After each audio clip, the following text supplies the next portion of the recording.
radio show about hip-hop life and urban culture. Meet the hosts who inform and empower their listeners.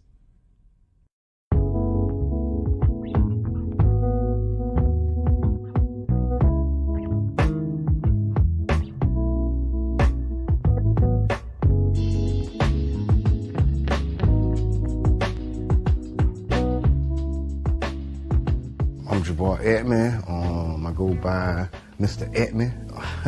My role, I'm a host and I'm co-founder. My name is Brother John Muhammad, Your Brother John, YourBrotherJohn.com.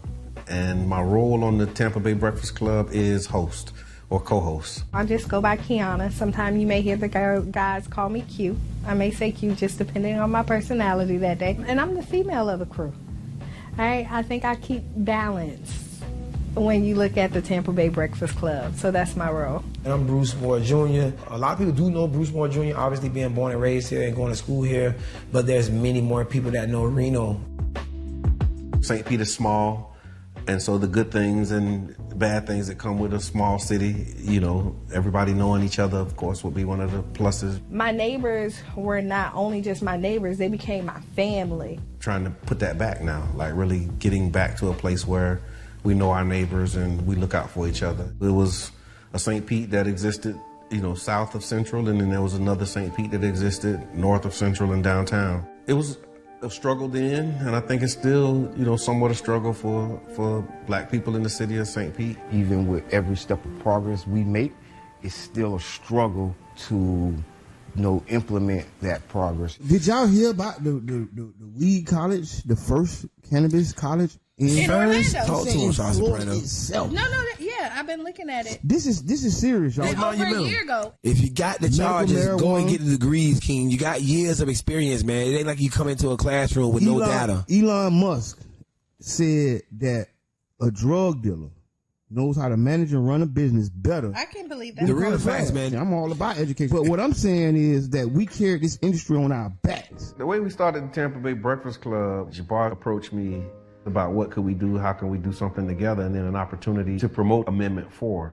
Amendment 4 is the, voting rights restoration to returning citizens. We were able to negotiate a deal where we got like 30 minutes on the radio, got 99 jams to talk about, Amendment 4 and other local, policies.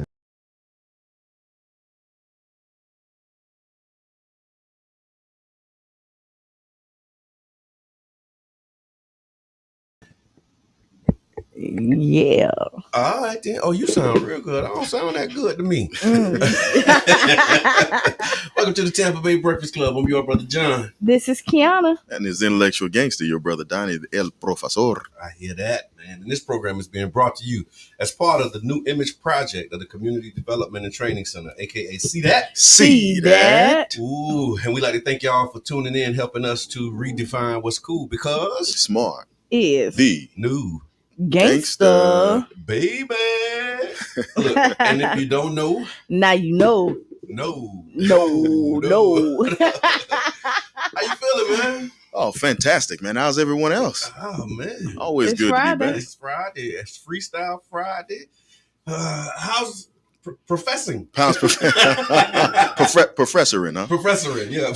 Absolutely fantastic, man. I tell you, School good. oh man, education is always amazing. And this Saturday, please join us at Raymond James Stadium as the University of South Florida Bulls take on, as my University of South Florida Bulls take on my Florida A&M University Rattlers, and with a pretty interesting performance at halftime with the 100 and the Herd. Oh, so please, listen. So be okay, there, so be there, be there. So I have a James. question. Who are you rooting for? I always root for who cut the check. Okay. But you're able to cut the check because you went to school last once. Yes. Well, I went to school with both. So I always tell people I transferred from from FAMU to USF. So I'm a Rattler at heart. And I'm a Bull at heart too. Okay. So this is like the greatest day of the year for me when they play each other. And when they play Ice Cream Man. Okay. When FAMU's band plays Ice Cream Man, I go into a trance. So I'm just letting you know, if I hear boom, boom, boom, boom, boom, boom, boom, it's a wrap. It's a wrap. Now it's a you wrap. a Rattler again? And then I'm a rattler again. Say la la, say la la, SOS, and Ice Cream Man will make me a rattler again. Wow. Then I'll be a bull after the game. That's amazing, man. Yeah. So how you doing? Ooh, I tell you this. Yesterday was rough, man. City council. We had some stuff going on up in that thing, man, that was interesting. But yeah, I'm good. I survived it. We made it through. But I had to like get it out of my body last night. Like it was it started in my head and behind my eyes, sitting up there, some stuff get in your chest and all of that. I mean, it's just amazing to see what's happening where we are as a city. And I'll tell you what, the thought that came to me leaving this, leaving the meeting was we need a movement, man. Like we really need a movement. And I know we've been, when I'm saying we, Mr. Edmund, you, all of us who, doing organizing, was like leading the charge in a few of these spaces. But it was just so quiet in there. Like with all of the stuff that was going on, it was just like, I'm like, where we at, man? And I don't know. It was just didn't feel the same. It didn't feel the same? Yeah, because like the stuff that they was talking about is stuff that when we were organizing, like we would have been in the audience at the podium fighting for it, or just like naming it and calling it out, and having the accountability piece, and like sitting there now, it's like, okay, where we at? We need backup, man.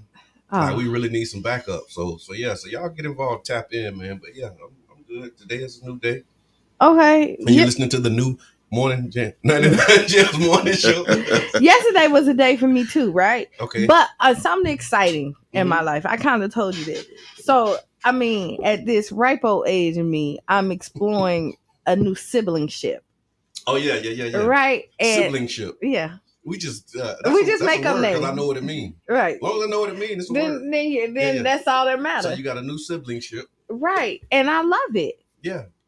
That's amazing. Yeah, I really, really love it. Like so everybody know, like I have tons of brothers, right? And my brothers rock. Right. But I have now a blood sister and it's different. Yeah. And I like this sistership. Oh, that's good. I'm like a kid in the candy store. Like, you know how like you open up a present, I'm like, oh, I got a sister. And she feels the same. Yeah, well, that's good. That's yeah. amazing. So that's I'll continue. I'll let y'all know. Like this I like this. Yeah. Family time. Yeah. So I got an update. We talked about the I was finna say brick lady because I don't know. Oh, okay. The brick lady. Go ahead. The brick lady. Y'all know what I'm talking about when I say I brick totally lady, know right? who you talking about. The one who didn't want to give her phone number out. Yeah. Allegedly. Allegedly. We did put the allegedly in there. So Rhoda Bache, a Texas woman, she shared videos on social media alleging that a man threw a brick at her while a crowd passively watched. The incident, which left her with facial injuries, was not captured on video. A GoFundMe campaign has been started by a friend of hers to assist her with medical expenses and time away from work and school as she heals. And it has raised over $35,000. I said, it got your attention, right? You hit me with the Scooby-Doo. The goal was $10,000. So Bache, it says, a single mother and a student, she expressed frustration that no one came to her aid during the attack. And as of now, the Houston Police Department has not made any arrests related to the incident. Some were saying it wasn't even reported, like the police might not even been called, allegedly. But bystanders. So I was watching another online video where they were interviewing one of the people who was there, one of the bystanders. And he, he gave his take. And so he said she was going around slapping random white people, like just getting in their face. And they showed her on one video where she slapped the guy, walked off and twerked. But they said she was doing that like consistently all night. And she was provoking the man who hit her by demeaning him, berating him. And that's why this particular guy said he didn't come to her aid or defense, because he was like, basically, she been doing stuff all day. He was like, you starting stuff. You out here starting stuff. And so he didn't want to be a part of it. And we alluded to that too. But I just wanted to give y'all that update because, that more to the story thing that we talk about so often. We talk more stuff out in this case. It does. So, I mean, just to kind of catch everybody up who didn't listen on Friday, I mean, on Wednesday. Shayna, hold on. Shayna she said, told y'all it was more to the story. We all knew. Yeah. We said that. Like, and then right. and then we channeled in our brother Donnie. Yes, we did. We did. We did. We channeled in the brother Donnie. Well, did we do that on the air? I don't know. I did kind of do it a little bit, but I went more in depth. We went more in depth off the air. So now that he's here, he can channel himself. Is it our duty to protect black women? You want me to answer for you? No. Oh, I know you don't need help. See, that's when you channel him when he's not here, but he's here now. Okay, go ahead. No one has the duty to protect anyone that they can't correct. Ooh. If you can't correct her, you can't protect her. So to answer that question, if we're going to just give it a broad stroke, we're going to paint with a broad brush here. No one has the duty to protect anyone that they can't correct. Yep. Oh. So if someone in that crowd couldn't correct the woman, Rhoda? Yep. Mm-hmm. Then they didn't have the duty to protect that woman. Mm-hmm. And if they felt as if they didn't have the ability to correct her, then they were absolved of the duty to protect her. Right. If you can't check it and you can't correct it, then you don't have no duty to protect it. That's it. Oh, there are bars. Just put it now. Tashawn say. Some of that FOI training. Just so y'all know, like, yeah. So, well, she should have been especially watchful at night during the time of her meeting. Oh my God. Talk about. Well, here we go. Tashawn say he's a grown man. He still shouldn't have hit a woman with a brick. Now I do agree with that. Yeah. Now I do agree. Like, so morning, let me. Sweetie. Now the question is, because we've heard, I don't know. I've heard some of Rhoda's posts. Okay. Mm-hmm. I have not. In which Rhoda said that black men in particular, and men in general, are not protectors or providers. Okay. By nature. This was her words. Okay. These are her words. Check it out. Y'all can see me on camera. This is my head spinning. And y'all can never see me on camera, but if y'all did, like, I think it's a testament to her hypocrisy that she gave herself that self-fulfilling prophecy. Okay, if they're not protectors, then why would you blame them for not protecting you? Right. Now, my thing is this, Rhoda, you said in Pride Week that you wanted every black woman should be kissing another black woman because before there was feminism, there was lesbianism. These are her words. Okay. I'm quoting her right now. Okay. If black men and men in general and black men in particular are not protectors and they're not providers of protection, and you said that women are naturally protectors and women are providers, why then did you not poll the crowd and ask the women there why they didn't protect you? Uh-oh. So here. Uh-oh. Look, and this kind of go to your point. My wife, she said they watch her all night. Someone should have stopped her and took her home. But yeah, that's the thing. Like, if you can't be corrected, right? Because I saw the one clip with her slapping the guy, walking off, and then twerking, but it was no context until the bystander was saying, like, she was just off the hook. Like, she was out there, like, looking for trouble, looking for a problem. And, like, her and the guy, it wasn't like, hey, can I get your number? He was like, they had a whole conversation. And she like, back and forth, like, she on some other stuff. And she was making a nuisance. So I'm going to say there was plenty opportunity to prevent this from happening, right? When they saw her slapping the guy, somebody could have called authority, right? At this point, we're in mind your business age right now. But if you're minding your business, right, and everybody keep on saying what shoulda, coulda, woulda happened, right? Like somebody should have stopped her. No grown man should have hit her. Why nobody didn't protect her, right? At this point, because we're in mind your business stage, calling the cops and letting them do what they're supposed to do, and then you mind your business, will stop a lot of stuff. So I know this is gonna sound harsh. I know, but go ahead. But if he wouldn't have hit her with that brick, we wouldn't even be having this conversation. It wouldn't even be a woulda, shoulda, coulda. Like it probably that would have just been this crazy chick at the event. But because so maybe that was his way of saying, okay, it's enough of this. And we're also presupposing that she's telling the truth. Mm-hmm. We're presupposing that she got hit with. Did they see the brick? Did we see her get hit? I'm not sure. Did anybody I saw see the her get here? No, I wasn't. I didn't see a video of it. So maybe she slapped somebody and then they punched her back. Russ got it. That could have easily. What Russ say? You can't protect what you can't control. Yeah, that's the teaching, man. That's the truth. Yeah, that's the truth. And anything that you don't control can be used as a weapon against you. Mm-hmm. In this case, it was her tongue, probably. Ooh. You see, this is a story in undisciplinedness. This just a person not being disciplined. This is a person who you got to look. My mother would say, each soul has to look to what it's sent for tomorrow. Is what my mother would say. Mm-hmm. Right? Mm-hmm. You got to be careful the situations that you take and the chances that you take with people, because people are unpredictable. The thing is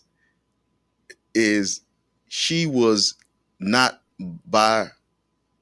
she was by herself. She was not accompanied. Mm-hmm. She was not accompanied. There was nobody to protect her from herself. Okay. And as odd as it, Gil Scott-Heron said that in a song called No Knock. He says, they were talking about no knock warrants. Yep. He says, in that song, you explained it to me, I must admit, but all the time you were talking about no knock legislation in this nation that you've built called home. No knock, the man will say, to save those people from themselves. No knock, the man will say, to protect that man from his wife. The likes of you, the nerve of you, to talk that face to face, your tomato face, deadpan, your deadpan, then another Freeman's plan. He says, who will protect us from you? Because you're saying you're going to protect us from ourselves. When we look at that, that's no knock to Gil Scott-Heron. Yeah. Who protected this woman from her own ego? Mm-mm. And who has the responsibility to do so? I would say her father and then her brothers. But she obviously didn't want to be in that situation with any men. Yep. So it's unfortunate. It is. But human beings have not evolved yet past the use of violence. And can you imagine? Can you imagine if the person that she thought was a man who hit her was actually a biological female? What if she got hit by a woman? So Tashawn say, what happened to protect and respect the woman? Okay, so I'm going to speak on it. All right, here we go. We kind of talked about this. My stance on that, and I used to be like, protect all women. When you see a black woman should be protected. But a lot of times we do not know the backstory. And then you see a lot of people that don't come home from trying to protect somebody else. So when protecting the woman goes wrong. Right. And honestly, my stance now is with my fellas right here. Protect what you can control. You know what I mean? Mm-hmm. Or that you can have a conversation with. Because a lot of people don't use that responsibly. Mm. You know what I mean? We were talking about that off the air, is that I am a woman with like a slew of brothers. Yeah. Right. And I know if I call them, they're coming. No, but I also know where it's going to end at. So I rarely call them because I know when they coming. They coming. And then I can't control all of them on what they do when I'm hurt, because they are my protectors. Yeah. So when you call your protection, you need to be ready for whatever the outmath, whatever it's going to be. Yeah. When you do it. So you got to use that, responsibly. That's the whole piece too. Brother Donnie talked about protecting them from myself and where we going with that. And I know one of the values again, in the nation is we believe our women should be respected and protected as other women of other nationalities are respected and protected. And I think the key word, one of the key words in that is when we say our women. Right. Because that denotes possession, right? Right. Our is a possessive pronoun that really talks about belonging to us. And so, yeah, protecting our women, we know who our women are. And what happens is we paint this broad brush and we turn our women into all women. Right. And sometimes, like you said, you got to be mindful of those situations when you causing problems and causing a nuisance. And then when it get too hot and heavy, you looking for protection and you looking for reinforcement when you out here wrong. And when in some cases, dead wrong. And then not even that, you see people call for protection and then you're not done with the situation. And now there's all type of chaos because you're still entertaining stuff. Yeah. You know what I mean? In relationships, you and your dude or girl get into it and you call your sister, because it goes both ways, right? Mm-hmm. You call your sister, I'm you call your brother with 4 sisters. Mm-hmm. I got called to a lot of stuff. Right. Welcome to the club. Welcome to the club. Right. And then then you sort it out, and then you look like. And then now you done said something. Now they no, calm down. They want you to calm down because you done went too hard on it because they not done with the situation. You want to tell me how to protect you? In my mind, I got an idea of what protection looks like. I'm gonna eliminate the threat totally, but it's like that ain't what you really want. That's the truth. And everybody, everybody not good people, unfortunately. You know what I mean? So the backstory means a lot in the person character. Very much so. I never subscribe to that. I never subscribe to the idea of protecting and respecting all women. Yeah. No way, no way. We can talk about our. Yeah. and what that means. Exactly. Yeah. Right. Yeah. But no, I don't believe in believing all women. I don't believe in protecting all women. I definitely don't believe in respecting all women. Oh my God. You should not respect all women? No way. No. Wait. Oh, wait. That cheapens your respect if you respect everybody.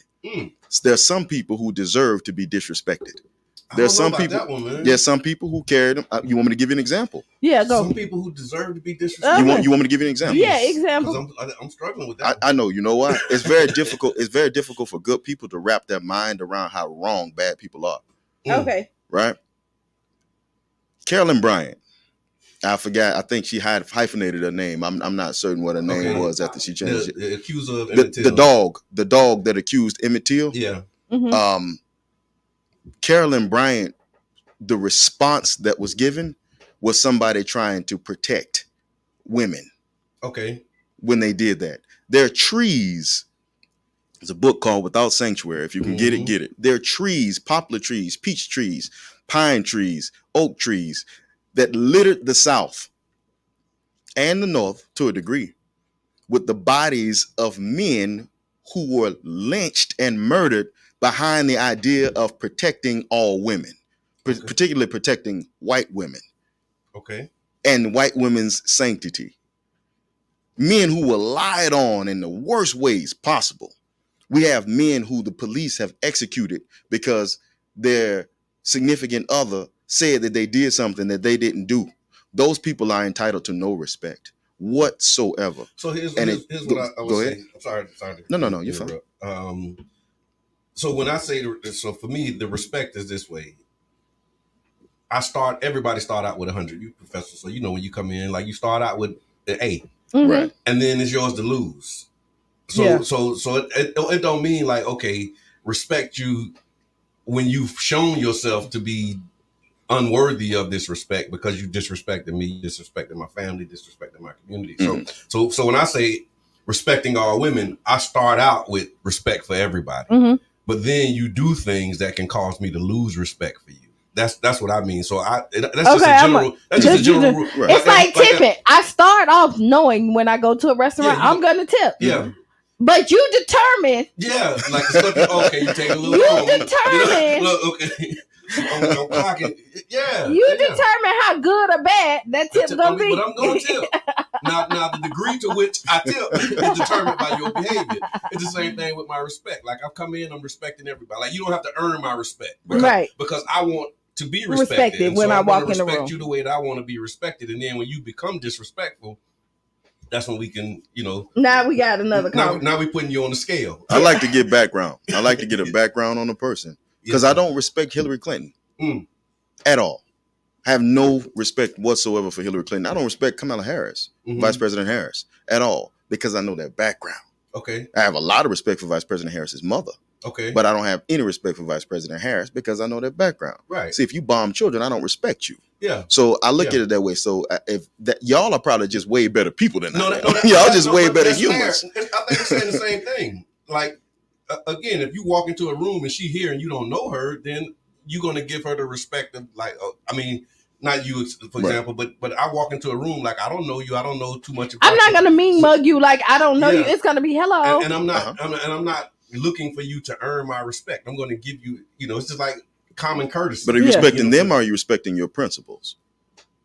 Because tomatoes. It seems like you're respecting you rather than respecting them. But I think that's where it starts. Yeah, like all respect starts with self. So I have self-respect, and so I show up with my self-respect, and I extend my self-respect to others, and then it's yours to lose. Okay, I think I understand you better. Yes, sir. I think I understand you better. Yes, sir. I hear that. But I don't subscribe. Okay. That's the beautiful thing about individualism. It does have. And you want me to tell you, I'm like going back in my mind, like I'm in. And I will say, he really, because we done been outside and somebody done pulled up and I done spoke and he looking like, I don't know them people. Right. Q done pulled my card. Well, no, you pulled your own card. If I'd have pulled my card, that would have went a lot different. Oh my God. So look, y'all, it's 8 o'clock, so we got to take a real quick break. That's why we got to start on time, y'all, because we got a lot to cover. So when we come back from the break, we got some more headline news. We got a book of the day. We have Ask Qiana. Some hot topics, Biden doing some stuff and some other people doing some things. We're going to talk about all of that about 6 or 7 minutes after the hour. So y'all stick around to the Tampa Bay Breakfast Club. Matter of fact, you can tag somebody while you're waiting. And we'll be right back. Yeah. At 12 hours GMT, welcome to the newsroom from the BBC World Service. Hello, I'm Valerie Sanderson. Mali declares 3 days of national mourning following the killing of more than 60 people by Islamist militants. Flash floods cause landslides in Hong Kong. This is the first time a landslide happened here. I didn't think that something like this would happen. So it's very traumatizing. Allegations of years of sexual abuse engulf the management of the biggest J-pop agency in Japan. New figures show 5 million single-use vapes are thrown away every week here in the UK. Everything is catching up. Now we just have to get consumers to actually do the right thing. And all that jazz.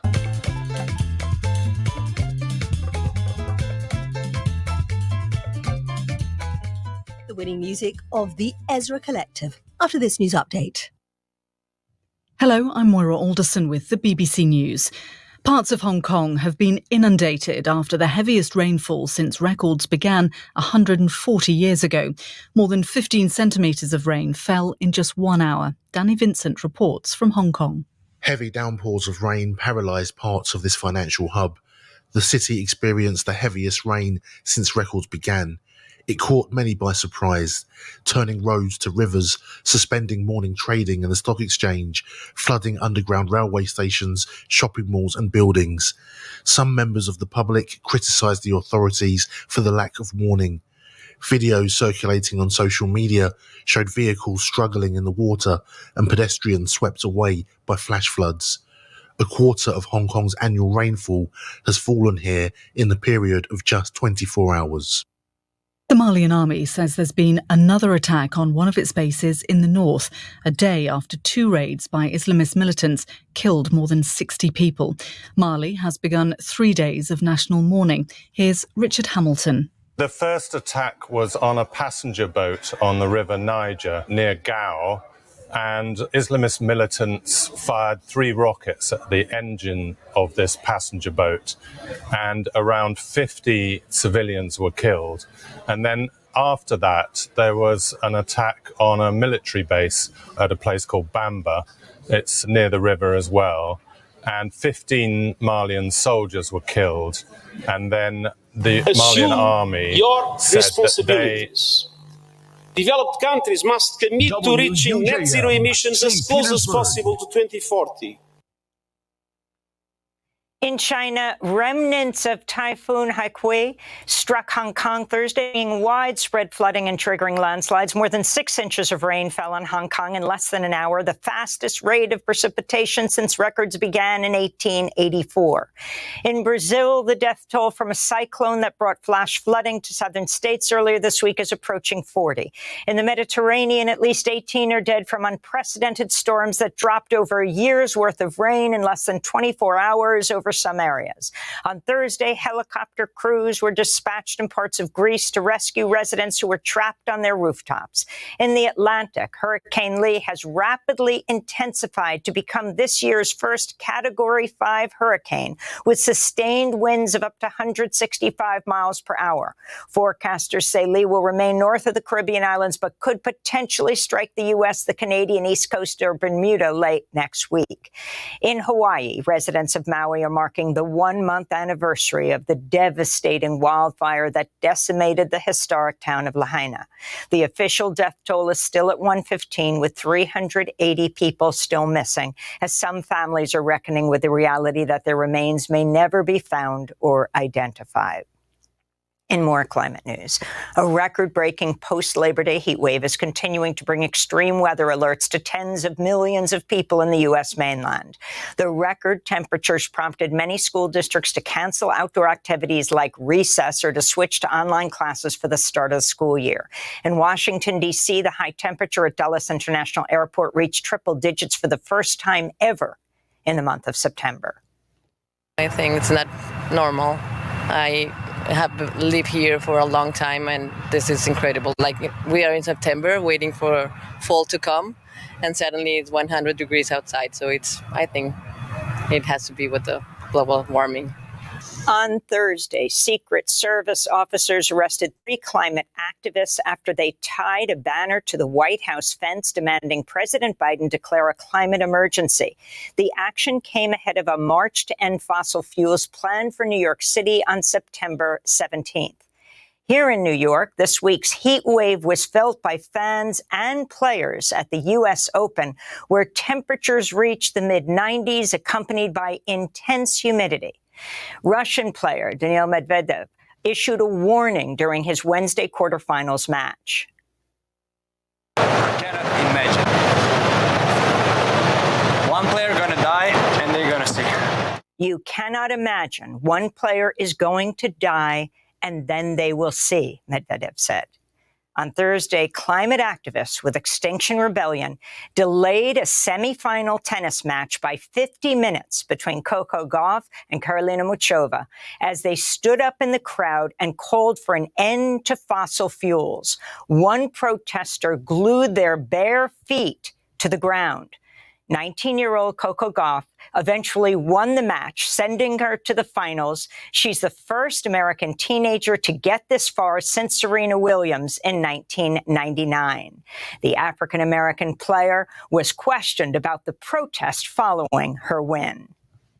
I mean, I think that, throughout history, moments like... Ooh. Y'all check out Democracy Now, man, the headlines. So welcome back to the Tampa Bay Breakfast Club. I'm your brother, John. This is Qiana. This intellectual gangster, your brother, Donnie the Professor. And this is Yassine the Dream. Yassine the Dream. Yes, sir. And this program is being brought to you as part of the New Image Project of the Community Development and Training Center, a.k.a. See That? See That? Ooh, I like that. And we'd like to thank y'all for tuning in and helping us to redefine what's cool. Because smart is the new gangster. Baby. Project. Forte. Okay, yeah, that's right. We got some international brothers in the building. So we were talking about the Roe Bache, I think is her name, situation, being hit with the brick. I'm sorry, it's just all kind of stuff going through my mind. I'm not laughing at her in the situation, but I remember a song that used to say, "I don't fight. I was just thinking, I don't argue. I just hit that with a bottle." So yeah, so we were talking about off the air, and we kind of mentioned it a little bit earlier. Yeah. Is that like with all the video? Have anybody seen the video of the guy that hit her with the brick? I have not. You know, like they got videos of everything except that, and that right there is that a flag? It is a flag for me. We're gonna overlook the fact that she done raised $35,000 too. So I did my Scooby-Doo look. Okay. Right. And this is when you look at, you tell a good story, and I'm not discrediting her, but we haven't seen the brick hit, right? Mm-hmm. But she got hit with something. But she was hitting people too. No, but I'm saying because what I saw, like, you know, she did, but she was. If the backstory is that she was hitting other people. Mm-hmm. Now I don't think she should have been hit with a brick, but I'm also somebody who believes in you can't tell somebody else how to react when you throw the first punch. So if you throw the first punch, you can't tell me not to throw a missile back at you. Yeah. You can't tell me what's too harsh. So what about the whole idea of an eye for an eye? Ain't that's kind of telling you like, okay, if you take one of my eyes, I can't take both of yours, your nose and your mouth? Again, you can't tell me how to react. No, I don't. But see, an eye for an eye is almost to like, you take my life, I take your life, right? That's at the top, right? Like if you take somebody else's life, but anything under that stop you at that life. So that following that logic, right? If it's a life for a life, that means if I take your life, you take my life. You don't take the life of my wife, my kids, my children, my dog, burn my grass, and all of that too. That's I think what that principle is trying to prevent. Okay, so here we go. I'm just saying that. It sounds good in theory. That's what we grew up on. No, I get it, but you can't tell people how to react to district. No, Qiana, you supposed to turn the other cheek. Again, you're not supposed to react at all. So again, you can't tell me how to react. I might turn my other cheek on some stuff, you right? You gotta talk to your pastor. I just said that I might turn my. Did I say that? Some stuff. Maybe turn a cheekable. They gonna have you in the back in the Bible study in the corner saying we need to straighten this out for you. But see, you went to the extreme. I'm saying you can't tell me how to react. Yeah. So I might turn my other cheek. Yeah. And then the other thing is, you might want that eye. I might want you and your mama eye. Okay. You know what I mean? Look at this. This is my thing. This is what I do. This is how I believe. Oh, you just gave me a reason. Ain't nobody gonna be seeing around there. Let one of my eyes go. Okay, but you know what? I think this is a perfect opportunity for us to let you know that the views expressed on this program. I tell you what, taking somebody's eyes is sure eye deterrent. And maybe this might be a behavior deterrent for this woman, Rhoda, whoever her name is. Yeah. So let's talk about this real quick. This day or this week in history, it was a lot that happened this week. But here's the thing that caught my attention. In response to the rampant digital piracy that was facilitated by file sharing applications on the internet, the Recording Industry Association adopted a controversial strategy back in September of 2003. You remember file sharing and Napster, yeah. And those types of groups. So the response of the recording industry was basically they started filing lawsuits against individual users of the file sharing systems, including some minors. They basically, when you talk about how you respond to a situation, right? Their response was basically a lawsuit that affected 261 individuals. It garnered support from different music industry figures, including legendary songwriters who called for an end of digital piracy. And this was all, again, before we got platforms, streaming platforms. And we was in that transition phase of like, okay, how do we, navigate this new reality? And so notably, some of the defendants' families were people with children, parents who were often aware of their kids downloading music and sharing files. On the internet, they found themselves being sued. And the federal law actually permitted the RIAA to seek damages of up to $150,000 per song from each defendant. And again, this was back in 2003. And it just shows how far we've come, because file sharing and online music was discouraged. They said it was going to ruin the industry and all of those things. And now we're in a space where streaming, you got platforms like, Pandora and Spotify and all of these other groups who were able to adjust themselves to the technology. But that was something that happened this week in history back in 2003, 20 years ago. Well, in the news. Yeah. In the news, we want to bring to our mind a segment that hopefully we'll be able to continue as we continue to foster our young talent. We have a young broadcast individual here that, I'm very thankful to share DNA with. Yes, sir. But he got all his smarts and all his looks from his mama, y'all. Okay. And we shut down the factory after his little brother, so it won't be no more coming. So we got to invest. But I know he's in really, really good hands with the people who I'm with and the mentors that we placed around him. So if we can we roll? Yeah. In the news? In the news, we have Yassine the Dream. Shoot it off for us. Yes, sir. Can y'all hear me? We can hear you real good. So, in national news, former Trump aide Peter Navarro was found guilty of 2 counts of contempt of Congress after failing to comply with a subpoena from the January 6th committee last year, requesting documents and testimony. He's currently awaiting sentencing and help from Donald Trump. That will never arrive.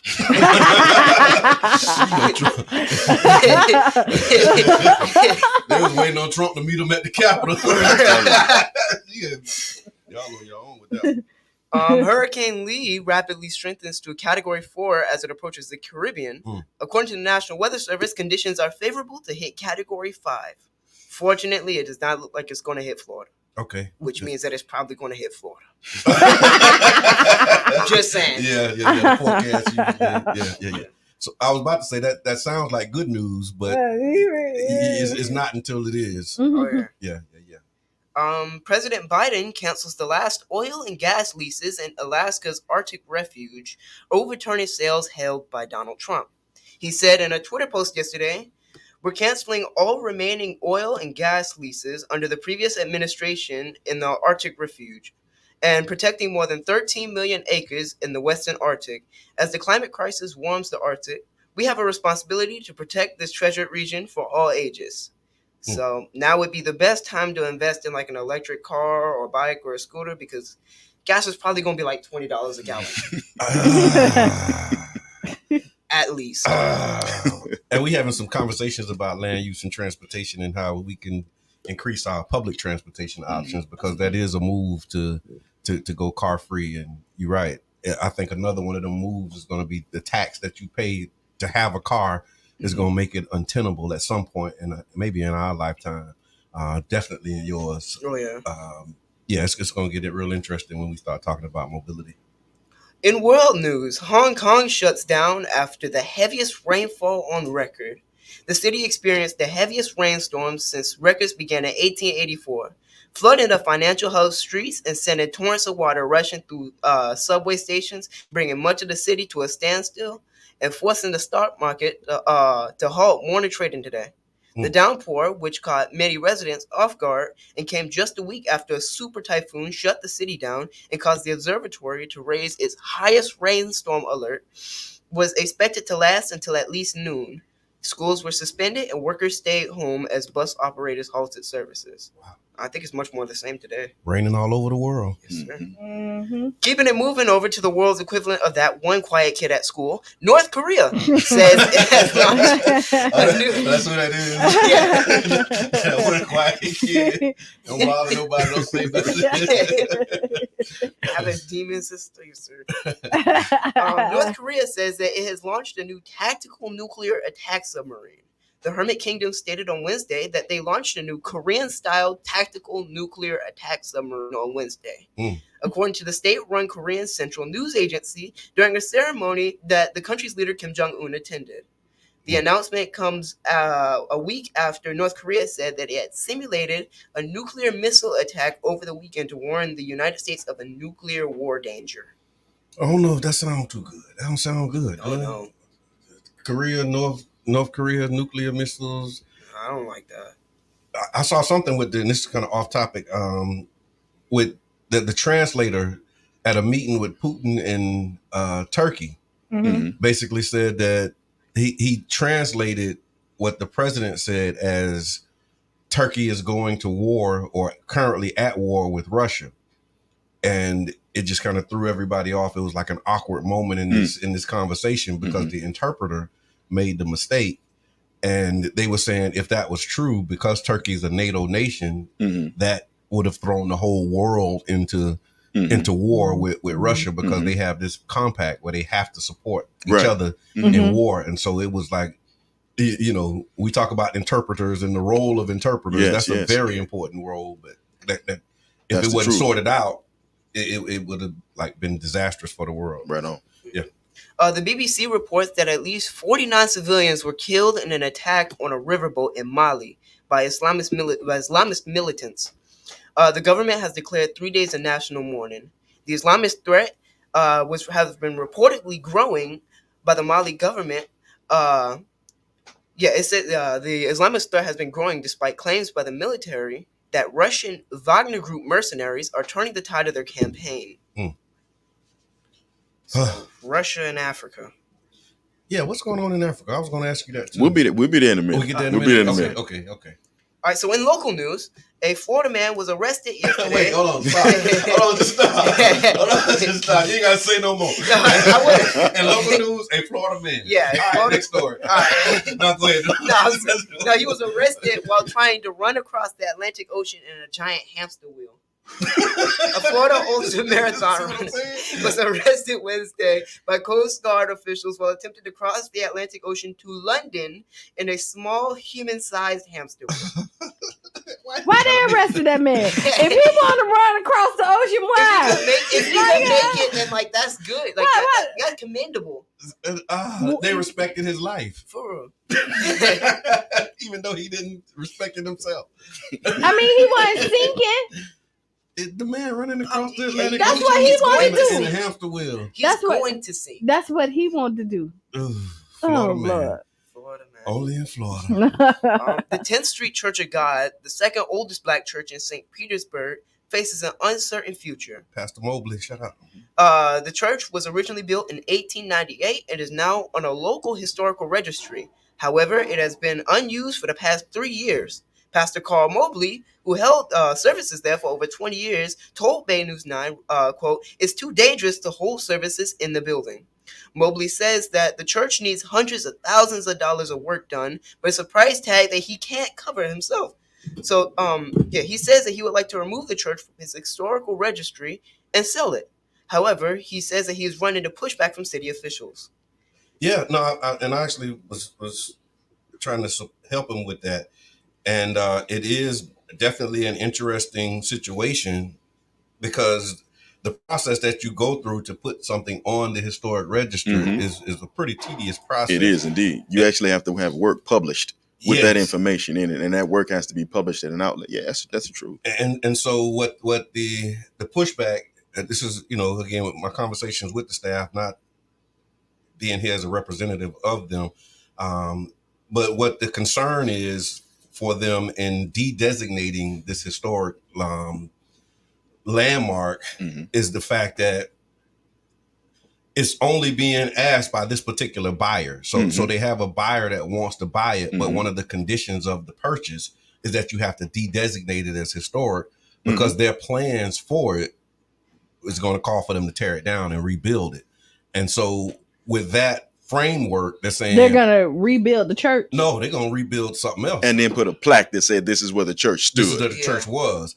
But they can't do that because it's historic. And so they're saying, we'll buy it, but you have to get them to deem it as being non-historic so that we can tear it down and give you the plaque. I don't think I like that. I don't know. I think I might write an op-ed about why it shouldn't be taken off of the list of the National Registry. I think I might do that and submit it to the Tampa Bay Times. Because that's the point. And so that's the staff's position. And then the other part of their position is if we do that, you're setting a precedent. Because now any historic, exactly, you know, when they say, okay, we want to buy the Carter G. Woodson and redevelop it, you can't do that because it's and historic. We don't need another condo. And then they'll be saying, no, we need another landmark. We need more history. And Pastor Mobley, with all due respect, needs a history lesson. I think he just needs to find another buyer. Like it's because they also said that there's parts of it that's not historic. that they can develop. And so it's like a pretty significant size, a piece of property. So there's ways that you can develop it and do things on it without de-designating it as historic. But this particular buyer doesn't want to do that. And so I think the other part of what Pastor Mobley, the bind is that like just find another buyer, because that's the condition for this particular buyer. It's not a deed restriction. Mm-hmm. It's not something that's saying you can't sell it.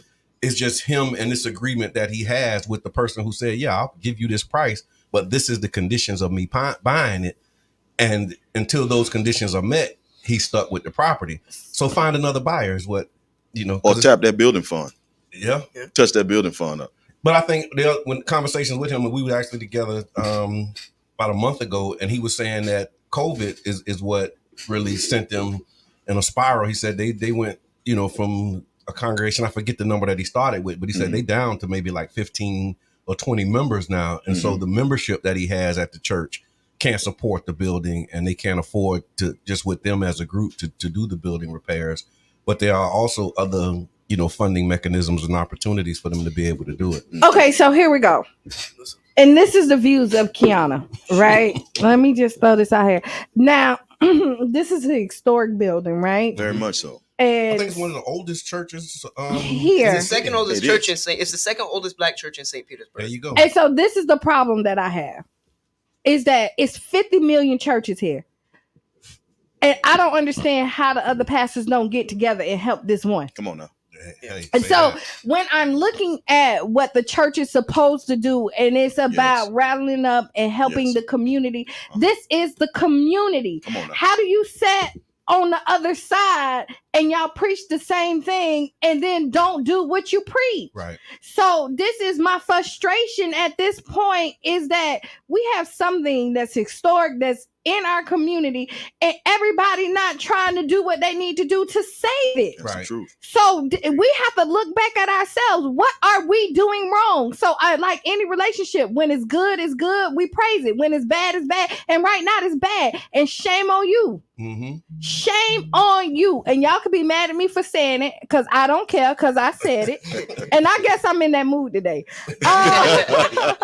Right. You know what I mean? Is that like why the pastors haven't got together and had these kind of conversations at this point? Because I know that there's conversations about other stuff that y'all get together about and disagree on. This is something that you need help. This is our community. And then we talk about our community and how our community is being genocide, like we're being bought out and all this other stuff. Because clearly whoever's probably going to buy this property, I don't know, but 9 times out of 10, that person probably don't look like us. Mm-hmm.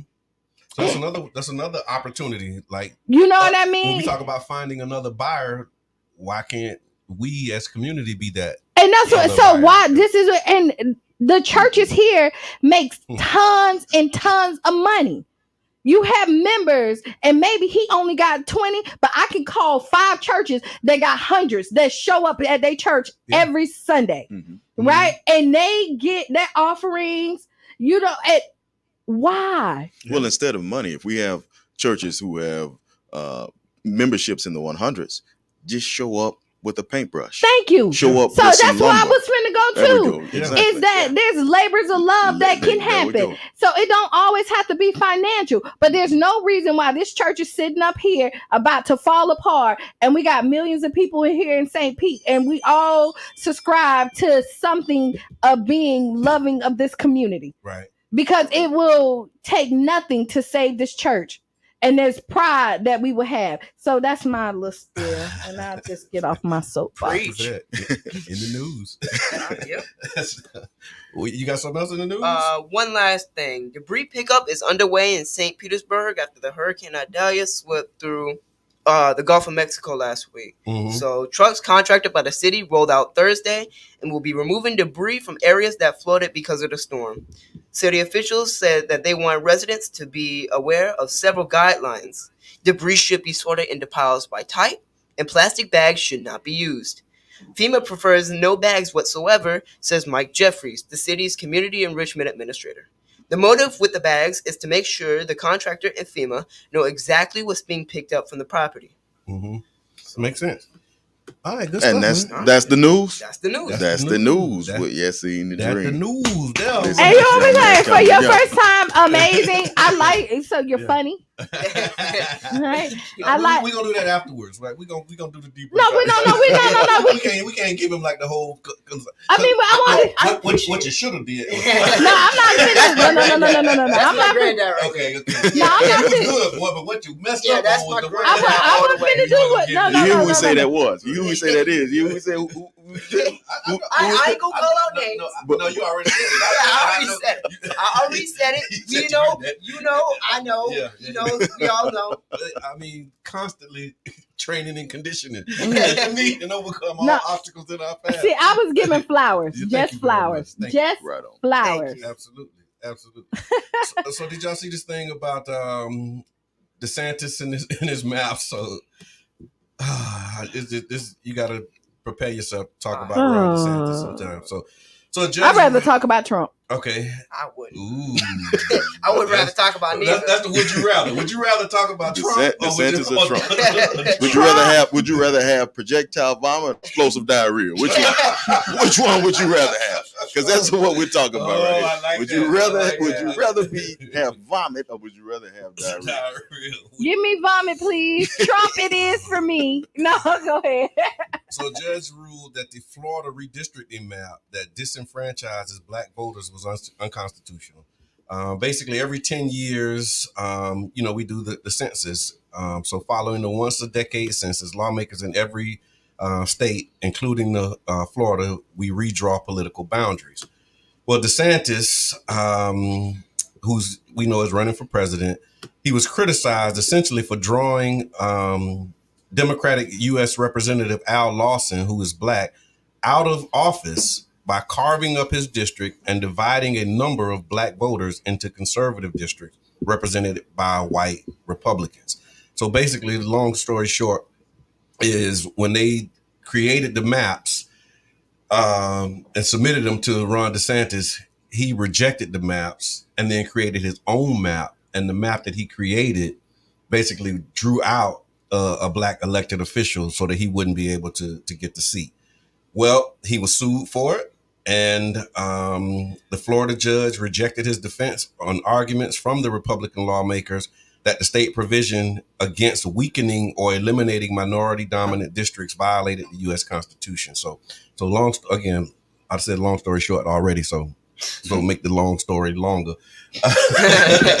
but basically they're saying that they can't use these maps because it violates the Constitution, which everybody was saying at the time, like, how you going to, like, the Constitution say you can't do this, but he was like, yo, I could do it. I'm going to do it. And he did it. He was sued for it, but the impact of it is still here. So that's one of them things where, so Al Lawson, he's gone. He's out of office. They got a person into the office and they said, okay, well, you can't use those maps anymore. You got to go back to So when people do stuff illegally, right? Because this was illegally. It was. That's right. What the judge said. So if it did, so then whatever the impact should be reversed.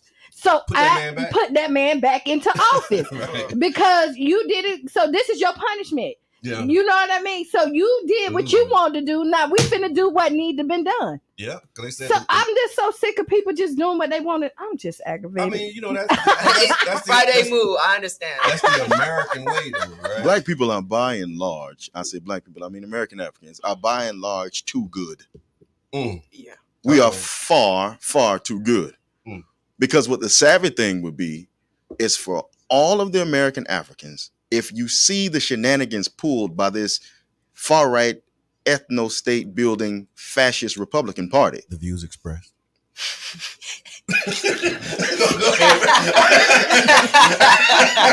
No, you on the road. They don't send the letters to you. They don't send the emails to you. So I gotta say it. So when they replay it back, I can just say, just remember we told y'all. And you said it. Yeah, I was the one who said it. We're always the true believers, right? We're always the people who believe. We're always the people who try to be honest with things.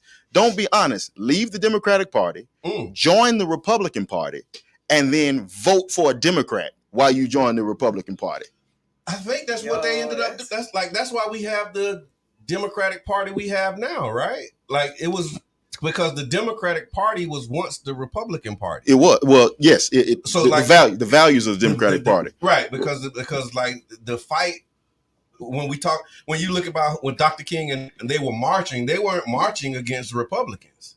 No, they were marching against Democrats. Yes, right, exactly. Right. Okay, and want to make sure that right, and that's what I'm saying. If you're not, so they flipped it and became So what I'm saying is this: if you want to throw a hand grenade in the system, then when they redistrict like that and they try to put Africans out and disenfranchise African people, then join the Republican Party and vote against everything that the Republican Party is standing for. Strategy. And then when you cast your vote, you will basically be the wrench in the machine. This is what populist movements, the Tea Party and other populist movements have done for years. You don't necessarily have to be loyal to something just because you're associated with it. Be loyal to yourself. That's it. And so interest, understand that dishonesty is a tactic and a strategy of war. If you understand that you're at war, you got to be honest with your enemy. You never have to tell your enemy the truth. Could you imagine if Harriet Tubman told people the truth?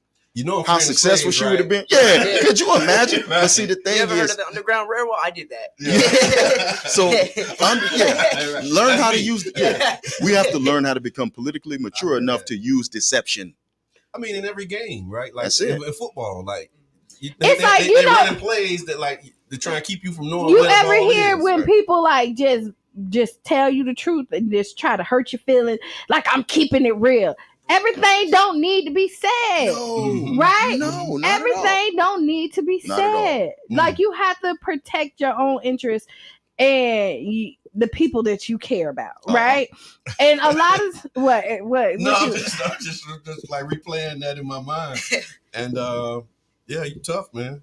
I'm tough today. No, I mean just this topic because it is a consideration of how loyal we are to these parties, and I think that's what gets us taken for granted. Because we act like we can't change. It's like, okay, you know what this is? That's a unpopular opinion, but when you think about it strategically, if you do that over time, like if you got a problem with the Republican Party, joining the party and voting against everything that they're doing is something that I haven't heard anybody say. Come on now. So if here black you people go. do it over a period of time. If black people do that over a period of time, white people just gonna say it's illegal. And They that's do fine. that with everything. because our pursuit of freedom has never been legal. There's something called a protracted people's struggle, which means, and this is what African people have been doing for you know what? I'll hold this until we go over the book of the day. I'm gonna hold. Well, you know, it's like any abuser, right? They abuse you and then do something nice and then make you feel guilty for trying to protect yourself. Oh no, you don't remember when I did that? No, I remember when you gave me that black eye. You know what I mean? But we don't stand on that. We go back to they may change. Yeah. You know what I mean? Like you get that one day, like they come in the boxing ring and start to fight you. Boom, boom, boom, boom. And then they wake up and realize that maybe I shouldn't have went that harsh. And then they then want to rub your eye and be like, you know what? I'm sorry. And then they want to hug you. It's like, I'm spanking you because, and then come back in here and then we fall for it. I think Ike Turner summed that up real good in the interview that he had that I saw when they were asking him, did he, beat, Tina Turner.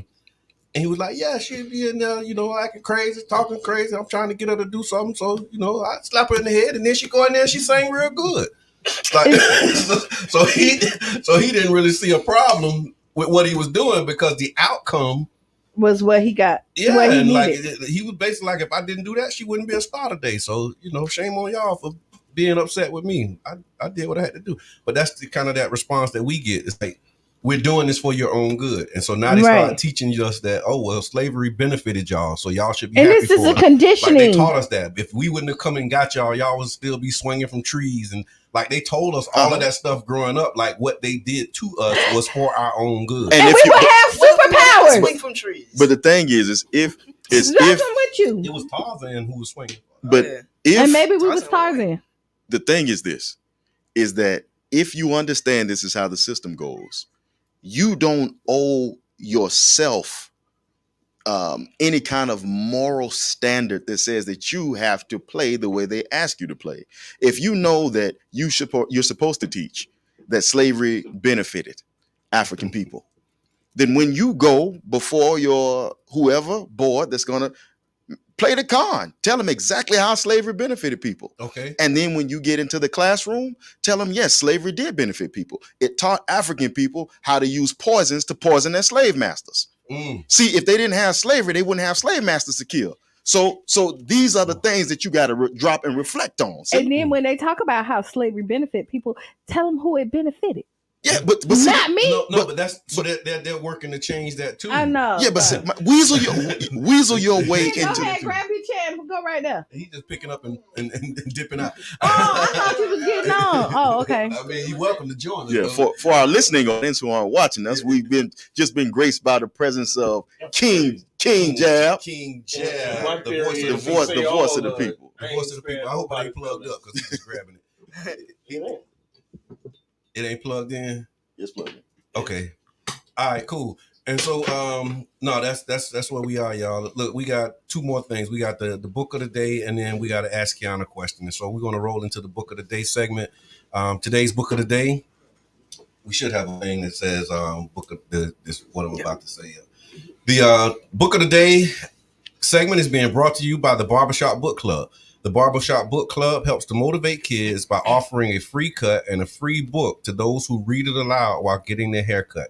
You can follow Central Station Barbershop on Facebook to learn more about the initiative or to donate culturally relevant books for kids. Today's book of the day. Today's book of the day is titled A Turbulent Time, The French Revolution and the Caribbean. It's by David Barry Gaspar and David Patrick Gegas.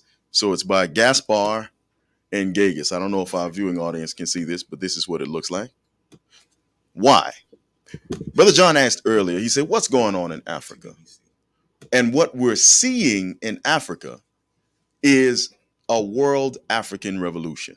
Okay. We're seeing that colonialism and neocolonialism is finding its grave in Africa. Africa is waking up, but Africa is not waking up and doing this for the first time. Mm-hmm. This has been, in the last 300 years, the third renaissance of African world revolution. Okay.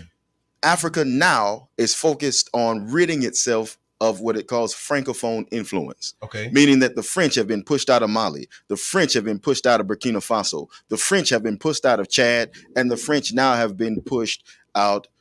They've been pushed out of Mauritania. Okay. And now the French have been in a concerted effort, and the franc as the dollar, as the standard, as the monetary standard, is being pushed out of West Africa. Okay. In Niger, it's very, very funny. The French ambassador of Niger was just put out of the embassy. But first, they pulled one of my old Uncle JC tricks. Is when my Uncle JC would break up with somebody and they act like they didn't want to leave the house, he'd cut the lights and water off on them, right? Okay. They cut the light. They gotta love Kareem. They cut the lights and the water off at the embassy, and then said, we have 13 languages that our ethnic groups speak. If you don't speak in one of these languages, you can't get service. Meaning you can't order Uber in French. You can't get a taxi in French. They won't. If you go to the store and try to buy something and you speak in French, they won't answer you. They'll act as if you don't exist. But this is the stage of a protracted people struggle. And the same thing happened in the 17th and 18th century in the Caribbean. African people have never rose up as a vanguard unit. We've had vanguard units who have led mass struggles, but all the struggles of African people have been mass struggles. So when there was a revolt and a rebellion in Martinique, there was one in Guadeloupe, there was one in Jamaica, there was one in Demerara, there was one in Guyana, there was one in Venezuela, and African people and there was South Carolina, New Orleans. African people have always worked together to free themselves as one homogeneous unit. And what we're watching right now happen in Africa happened before.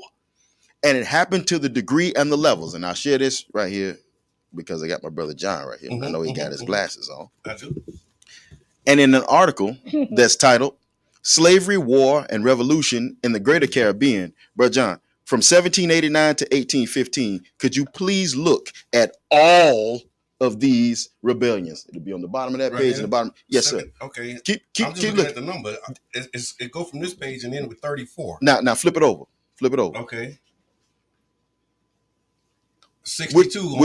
We're talking about literally hundreds of rebellions of enslaved Africans. And these are the ones that are documented. And those are the ones that are documented. Okay. We're not talking about the sabotage. I was speaking earlier this week to my mother, and I was telling her President Zachary Taylor, the President of the United States, impregnated. You know, you put this in my hand and you might not get it back. Yes, sir. That's what Marcus Garvey says. But President Taylor impregnated one of his enslaved bondspeople. Right? He still has a line of Africans that trace themselves back to President Zachary Taylor. I know a lot of black Taylors. But on July the 4th, I want to say 1850. I want to say, I'm not sure. You can check in to see, but I know it's right after the 4th of July. Zachary Taylor got gastroenteritis and died. All of a sudden. Yeah, I heard what you said earlier. So what I'm saying is this: is Zachary Taylor was poisoned. The same way George Washington was poisoned. Who was he poisoned by? He was poisoned by the Africans who lived in his house. African people have never kowtowed to domination. And we have a history of it. And like Sister Qiana says, history repeats itself. We have a history of this, and what we're seeing now currently in Africa is just another stage. It's just another renaissance. It's a reawakening of something that's called a protracted people's struggle. Protracted means over time. It means that the benefit of time goes. DeSantis want to win in 2024. He don't want to win in 2036. Right. So that means he has the exigent of time, right? African people don't have the exigent of time. We can wait him out. We can wait him out, and we can kill him in the polls. We can kill him in the approval ratings. All we have to do is understand that we have to be smart enough to be deceptive, and that's what African people have always been. When France thought, Ali Bongo too in Gabon, when France and all the other colonial powers thought that they had pushed down African people and that they had really good African colonial subjects, and they murdered Thomas Sankara. They didn't know that they were producing thousands of other Sankaras. And last and definitely not least, the military leader who took control of the leadership of Niger, when he appeared before the United Nations, he came in Thomas Sankara's uniform. He wore Thomas Sankara's beret. And what he said was that you can kill a revolutionary, but you can't kill revolution. Yes, sir. And this is our past. This is the book of the day. And this is our future and our present. So that is what we're seeing right now in Africa. And Africa determines who its friends are. The United States can't tell Africa that Russia is not their friend and China is not their friend. Africans determine who their friends are. What they didn't want to tell us was that Russia purchased weapons from South Africa. Why didn't they want to tell us that? Because they don't want us to know that South Africa is one of the largest producers of weapons on the planet Earth. Why don't they tell us about all of the African nations that produce? Is that South Africa today, or is that that's South Africa? That's South Africa right now. Okay, because I remember the leadership in South Africa was a part of that apartheid. So yeah, it's still was that a? So I'm saying, while they purchasing it from the black leadership or the old regime? Right now, Cyril Ramaphosa is the prime minister of South Africa, and he's African. Okay. His picture is an old school phone. So we say that to say this, is that we don't get told about African nations that produce weapons for the world. Right. We are still given a picture of Africa that is not militant. But when we see the overthrows of the old reactionary regimes by revolutionary forces, then we should know that we have brothers and sisters in the global African community. They're doing their thing there, and it's our job to do our thing here. It's the book of the day, folks. And I like what you said too about picking your friends. Like that's a button for me. Just you know, but allowing other people to pick your friends, and that's on an individual level and communal and global. You miss out on some great opportunities listening to other people about who you should be friends. And yeah. and so I subscribe to is that I don't tell nobody who to be friends with, right? Yeah. And that even if that person was a bad friend to me, don't mean they're going to be a bad friend to you. Mm-hmm. You know what I mean? Different people bring out different stuff out of people. Right. And just because I'm friends with you don't mean I have to be friends with your friends. Right.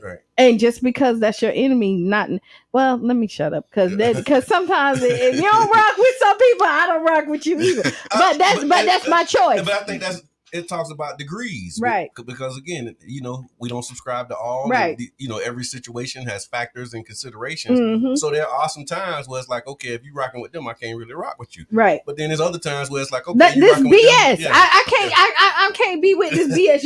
You can't even explain to me why you don't like this person. Yeah, that happens a lot of times too. Call back. And I think that actually takes us right into the Ask Qiana. That was a great segue. Okay, go ahead. And so here's the Ask Qiana for today. Hey, Qiana. Mm-hmm. I'm facing a tricky situation with my friends. I've been invited to an overnight outdoor activity. And while I enjoy spending time with them casually, I feel a bit overwhelmed at the thought of being together for more than 24 hours. As an introvert, I value my personal space. I tried hinting that I can't go due to equipment, but they offered their gear, and now I'm stuck. How can I kindly decline without coming across as antisocial or hurting anyone's feelings? Your advice would be greatly appreciated. # social dilemma. First of all, you grown. All right, then we can go with that.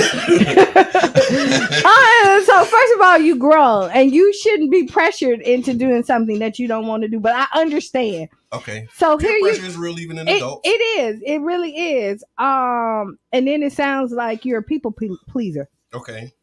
And so here you go. If you don't want to say no, go, and then leave when it's time to go to sleep. Okay. Like go in overnight. Don't stay overnight. Okay. If that's where you're at, like you don't want to spend the overnight, but you like hanging out with them, go enjoy the activities and be like, yo, I don't do the overnight stuff, but I'm here. Yeah. You get what everybody get what they want, right? Mm-hmm. Or you could just say I'm busy. You don't always have to tell the truth. Didn't we just say that? But sometimes the truth make it easier. Sometimes it do. It's like, yo, look, I love y'all, but I don't love y'all like that. Like, I mean, I don't know how else to say it. And I'll say it like this. This I can say this from experience because y'all know me, right? Mm-hmm. Yeah. I get invited to a lot of stuff. Mm-hmm. And you know what? You don't go to a lot of stuff. Because I'm like, I play an extrovert on TV, but my happy place is like at home with my family, with my wife. You know what I mean? She got me this nice chair. Now, look, I'm putting my feet up now just thinking about it. But like I got a spot in my house. That's your sweet spot. Yeah. As you get older, that chair, the importance of that comfortable chair really go up, don't it? Now I see why my granddad used to be tripping. When he come home and we in his chair. I'm the granddaddy now. And when I see my grandson, oh boy.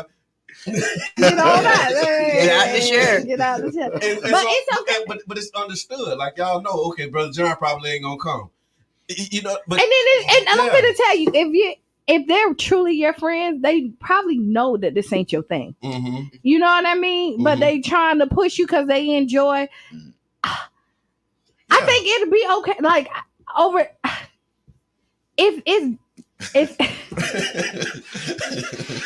that mad that you don't want to stay tonight, find a new group of friends. It's probably more to it. It's more to it than that. That's how I'm going to tell you because, like, honestly, you could just say, "I'll pass on this one." Yeah, I think it's okay to say you'll pass on it. See, that's why when you said that's what I jumped in. We talked about honesty, being honest, because now you're making an excuse for why you can't go. And to them, it's like, oh, you want to go, but this is a barrier. Don't worry about that. We can handle that for you.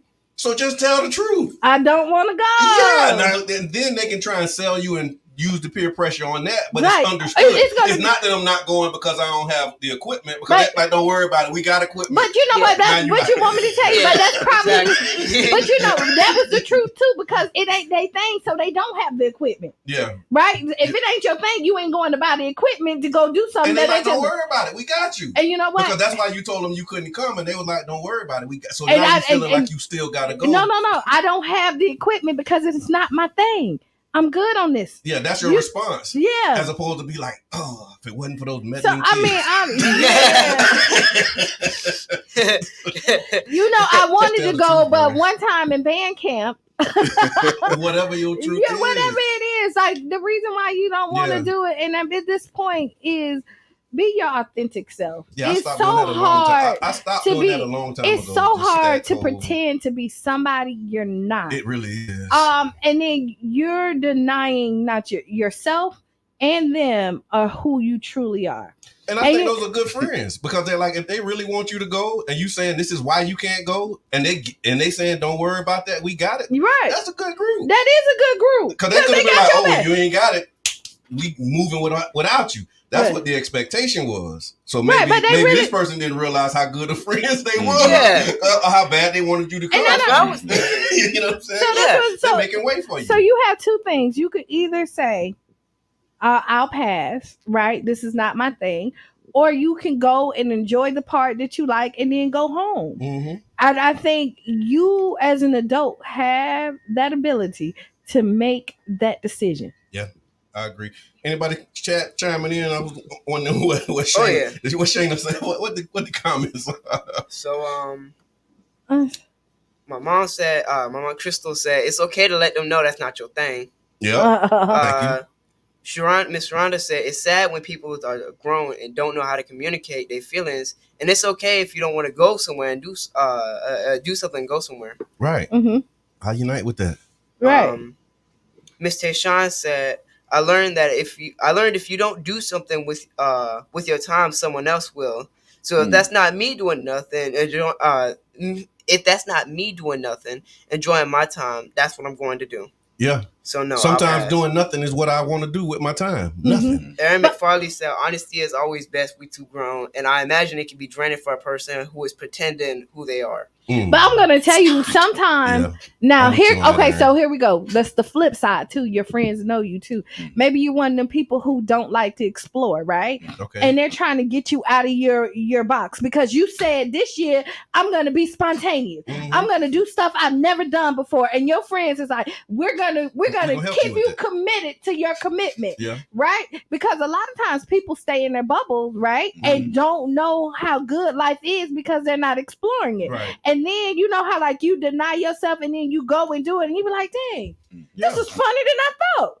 Yeah, that's true. You know what I mean? I had that experience. So it's so many. Yeah. There's so many ways you could go with this, you know, and if they're your friends and you enjoy spending time with them, so here we go, because I told you didn't have to go, but it's only 24 hours. Yeah. Like, and it ain't even the whole 24 hours because you're not getting that at midnight. And then leaving at midnight the next day. No, you're not. You probably getting there at 6 in the evening, 5, 6 in the evening, and you leaving at 12 in the afternoon. Yeah. You're not even spending the whole 24 hours. So maybe you the friend that's not the good friend. If you don't feel like you can be honest with these people and you don't want to be around them, then maybe that say more about you than it say about them. There's a tactic you can use. So Tashawn say I'm over the friend thing. Look, I don't think she ever was into. Just arbitrarily invite somebody who you know they don't want there. Bring them with you, and you'll never get invited back again. Somebody who you know that they don't. Yeah, I'm usually that person. I'm usually the person who get invited because somebody don't want to be somewhere. So they'll just say, "Donnie, come with me." I come with him, and then they'll never get invited again. Okay, because it's like, and now you about to bring him. Now you brought a security guard. Now you done brought a bouncer. There's a word for that. No. I think the word is messy. Oh, now you know he's gonna ruin every good story. The whole mess. Look. We talking about how good Woman King is. Now he finna give us a history of it.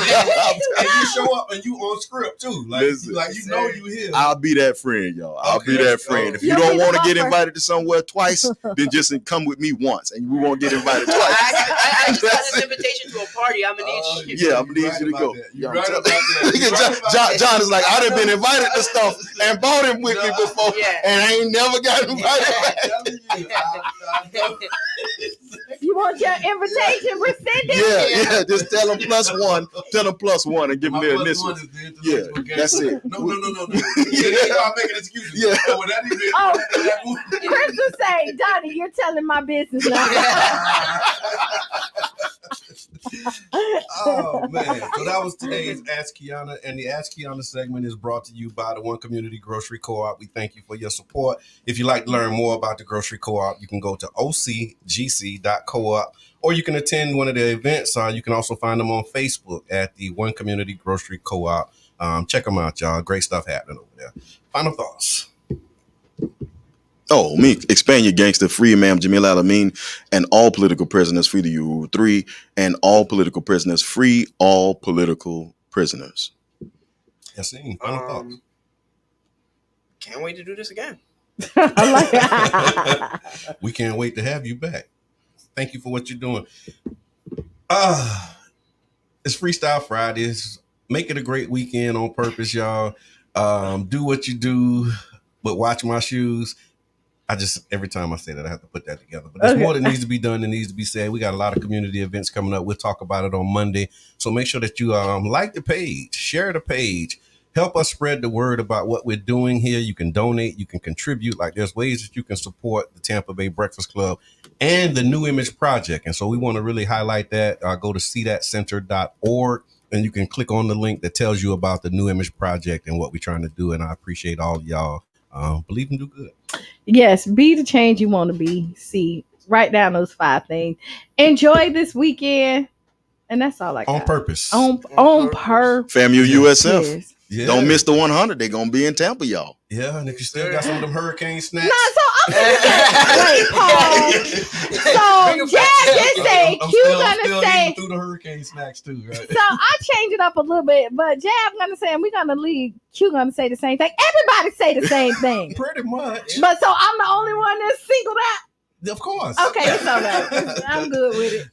This has been the Tampa Bay Breakfast Club. I'm your brother John. This is Qiana. The intellectual gangster, your brother Donnie, the professor. And you've seen the dream. We out.